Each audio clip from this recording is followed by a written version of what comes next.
尔等听令，遵守天规，勿犯天条。人间的朋友们，你们好，我是你们最近很常在网络上看到，却又被讲的好像快要失业的那一位，玉皇大帝。对，就是那个，被说2026年可能要下台，关圣帝君要接班，甚至连郑成功都被点进名单里的那一位。说真的，如果不是太白金星某天滑手机，滑到这些影片，转过头一脸严肃地问我一句：“陛下，您最近是不是有转职打算？”我本人是真的不知道自己什么时候已经被安排要下台了，所以今天就让朕这个被点名要换掉的人亲自来跟你们聊一聊这个在网络上越传越热闹的说法，到底是从哪里来的，又为什么每隔一段时间就会再出现一次？在开始之前，我先把话说清楚3件事。第一，这不是预言，更不是天庭公告。第二，以下内容是文化、历史与信仰的整理，不是神谕，也不负责算命。第三，如果你是抱着是不是世界要完了的心情点进来的，你可以先放心，天没有那么玻璃心。为什么总有人说玉皇大帝要换人？先讲一个很多人不知道的事，在华人民间信仰里，玉皇大帝并不是一开始就站在最上面的位置。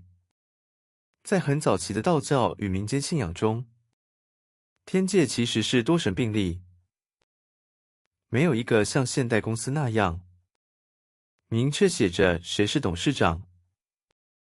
不同地区拜的主神本来就不一样，有的地方尊三清，有的地方尊太上老君，有的地方甚至根本没有玉皇大帝这个角色。那玉皇大帝是什么时候做到现在这个位置的？答案其实很人间，是在宋代以后配合人间的政治制度，皇帝治天下，百官分工，有朝廷，有体制，于是天上也开始被想象成一个有组织、有制度、有最高管理者的地方。玉皇大帝就是在这样的背景下被制度化成天庭的最高统治者。所以你会发现一件事，玉皇大帝的形象其实非常像人间皇帝，穿龙袍，坐龙椅，有文武百官，有奏章，有审核，有流程。这一点本身就已经告诉你，他不是一个会随便被换掉的角色。那为什么会出现关圣帝君接班说？这里就进入很多普通人不知道，但其实很关键的一件事。在民间信仰里，神明的地位高低并不等于权力大小。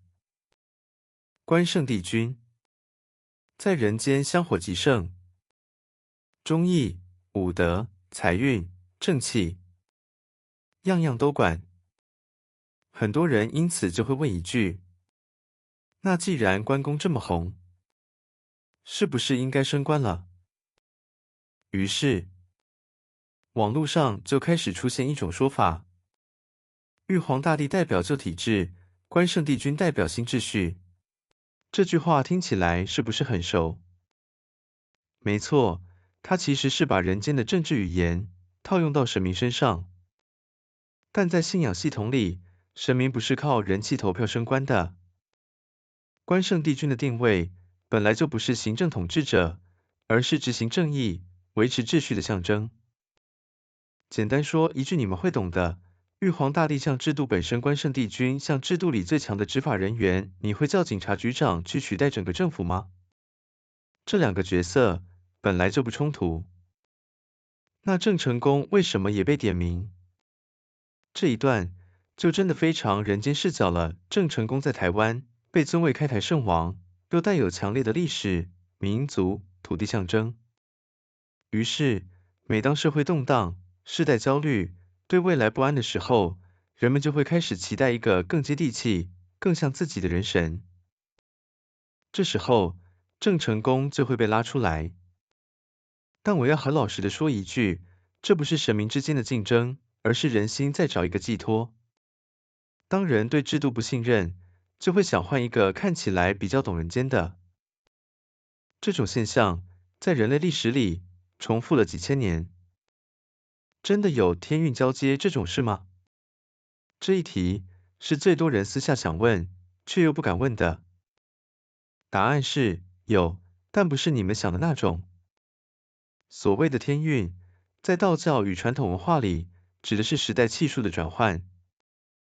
朝代会换，制度会变，价值观会调整，但这不等于某一位神明被换掉，更像是不同的神明在不同时代被人们特别需要。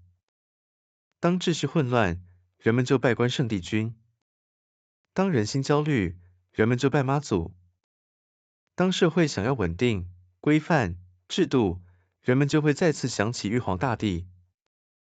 神明没有离开，只是被你们用不同方式呼唤。为什么这个说法2026特别红？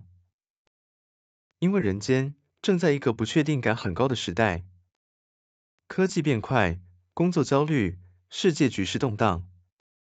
于是，人类最古老的本能又出现了，把不安投射到天上，说一句你们可能不爱听，但是真的，不是天要变，是人心在找答案。